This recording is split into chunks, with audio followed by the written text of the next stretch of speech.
1 2 3 1 से 20 तक काउंटिंग। तो इस वीडियो में हम करेंगे बच्चों काउंटिंग। ये है हमारे कलर्स जिनसे करेंगे हम अपनी काउंटिंग। तो पहले हम इनके थोड़े से नाम जानेंगे। Sky blue, brown, orange, dark green, yellow, red, parrot, dark blue, purple, pink, light green. और ये है किड्स ब्लैक कलर। और ये रही हमारी काउंटिंग।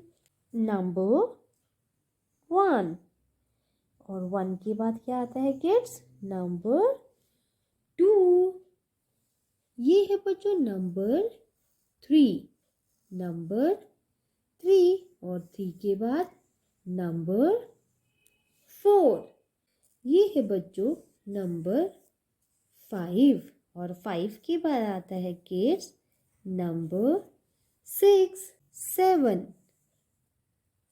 नंबर 8, नंबर 9 और 1, 0, 10, 11 और ये है बच्चों 1 2 12, 1 3 kids 13, 1 4 14, 1 5 15, 1 6 16,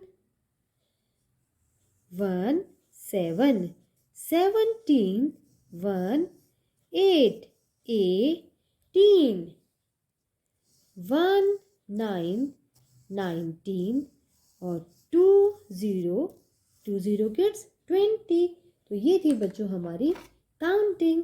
1 2 3 4 5 6 7 8 9 10 11 12 13 14 15 16 17 18 19 20। Bye bye kids.